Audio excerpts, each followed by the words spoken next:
شروع کرتا ہوں اللہ کے نام سے جو بڑا مہربان اور نہایت رحم کرنے والا ہے۔ حضرت ابو شریح ادوی رضی اللہ تعالیٰ عنہ سے روایت ہے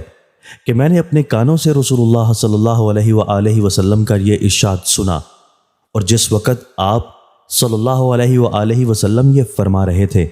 اس وقت میری آنکھیں آپ صلی اللہ علیہ وآلہ وسلم کو دیکھ رہی تھیں۔ آپ صلی اللہ علیہ وآلہ وسلم نے ارشاد فرمایا، جو شخص اللہ اور یوم آخرت پر ایمان رکھتا ہو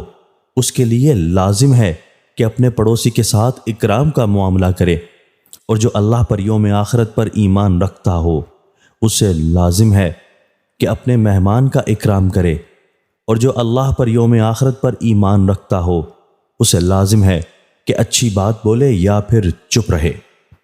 حضرت عبد الرحمن بن ابی کراد رضی اللہ تعالیٰ عنہ سے روایت ہے کہ ایک دن رسول اللہ صلی اللہ علیہ وآلہ وسلم نے وضو فرمایا تو صحابہ آپ صلی اللہ علیہ وآلہ وسلم کے وضو کا استعمال شدہ پانی لے لے کر اپنے پر ملنے لگے۔ حضور صلی اللہ علیہ وآلہ وسلم نے ان سے فرمایا کہ تمہارے لیے اس کا کیا باعث اور محرک ہے؟ انہوں نے عرض کیا کہ بس اللہ اور اللہ کے رسول کی محبت۔ آپ صلی اللہ علیہ وآلہ وسلم نے ارشاد فرمایا کہ جس کی یہ خوشی اور چاہت ہو کہ اس کو اللہ اور رسول کی محبت نصیب ہو، یا یہ کہ اس سے اللہ اور رسول کو محبت ہو، تو اسے چاہیے کہ وہ ان تین باتوں کا اہتمام کرے: ایک، بات کرے تو سچ بولے; دو، کوئی امانت اس کے سپرد کی جائے تو ایمانداری کے ساتھ اس کو ادا کرے; اور تین،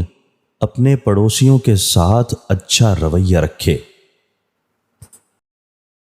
دوستو، اللہ تعالی ہمیں ان احادیث مبارکہ پر عمل کرنے اور اپنی زندگیوں کو سنوارنے کی توفیق عطا فرمائے۔